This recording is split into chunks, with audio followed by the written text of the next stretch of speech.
ಕೊಡಲಿಲ್ಲ,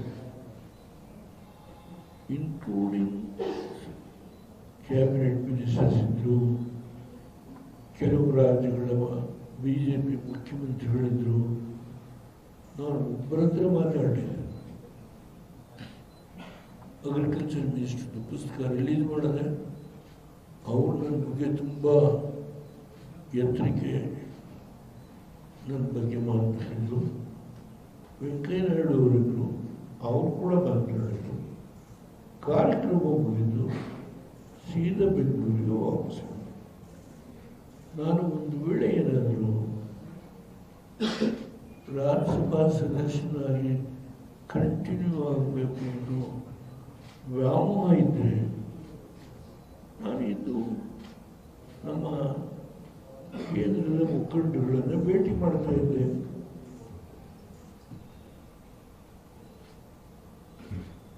ನಾನು ಸೀದಾ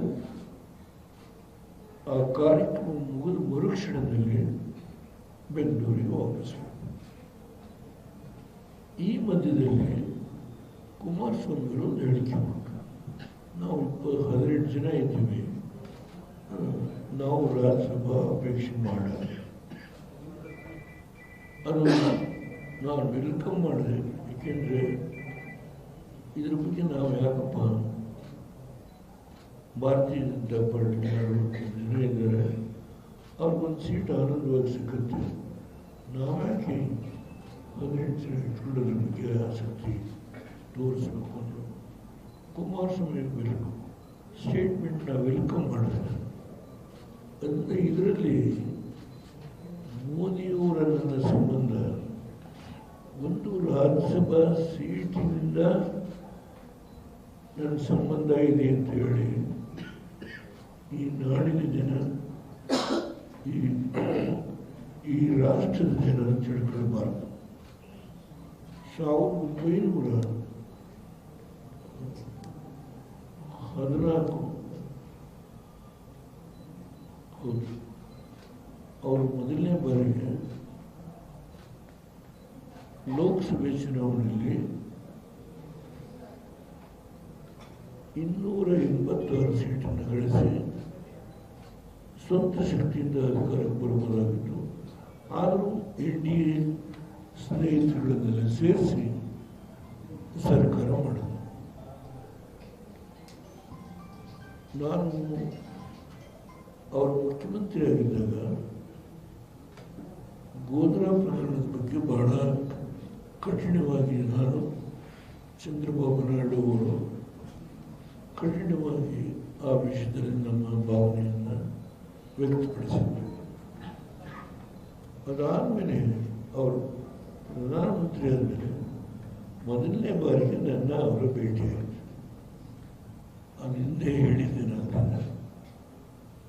ಅಲ್ಲಿಂದ ನನ್ನ ಸಂಬಂಧ ಮೋದಿಯವರ ಜೊತೆ ಒಂದು ರಾಜ್ಯಸಭಾ ಸ್ಥಾನಕ್ಕೋಸ್ಕರವಾಗಿ ನಮ್ಮ ಸಂಬಂಧ ಕಳೆದ 10 ವರ್ಷದಲ್ಲಿ ಅದು ಬೆಳೆಯಲಿಲ್ಲ. ವೈಯಕ್ತಿಕವಾಗಿ ನನ್ನ ಅವರ ಸಂಬಂಧ ಕಳೆದ 10 ವರ್ಷದಿಂದ ಈ ದೇಶದಲ್ಲಿ ನಾನು ಯಾವುದೇ ಸಂದರ್ಭದಲ್ಲಿ ಮೋದಿಯವರ ಬಗ್ಗೆ ಆಗಲಿ, ಅವರ ಆಡಳಿತದ ಬಗ್ಗೆ ಆಗಲಿ ನನ್ನ ಭಾವನೆಯನ್ನು ಹೇಳುವಾಗ ನಿರ್ಭಯವಾಗಿ ಹೇಳಿದ್ದೇನೆ. ಕಾಂಗ್ರೆಸ್ ಹಿಂದೆ ಹೇಗೆ ನಡ್ಕೊಂಡಿದೆ, ಅದಕ್ಕಿಂದೆ ಇದ್ದವರು ಹೇಗೆ ನಡ್ಕೊಂಡಿದ್ದಾರೆ, ಅದನ್ನು ವಿಶ್ಲೇಷಣೆ ಮಾಡುವಾಗ ಅದಕ್ಕೆ ಎಲ್ಲ ಉದಾಹರಣೆಗಳನ್ನು ಕೊಟ್ಟು ಮೋದಿಯವರ ನಾಯಕತ್ವಕ್ಕೆ ನಾನು ಸಮರ್ಥನೆ ಮಾಡಿದ್ದೇನೆ. ನಾನು ಈಗಾಗಲೇ ಹೇಳಿದ್ದೇನೆ, ಇಲ್ಲಿ ಕುಮಾರಸ್ವಾಮಿ ಸರ್ಕಾರ ತೆಗೆದಾಗ ನಾನೇ ಕುಮಾರಸ್ವಾಮಿಯವರಿಗೆ ನೀನು ಮೋದಿಯವರ ಜೊತೆ ಹೋಗು ಅಂತ ಹೇಳಿದಂಥದ್ದನ್ನು ನಿಮ್ಮ ಮುಂದೆ ಆಗಲೇ ಹೇಳಿದ್ದೇನೆ. ನೀನು ಹೊಸದೇನಿಲ್ಲ, ಅದನ್ನು ನಮ್ಮ ಸಂಬಂಧ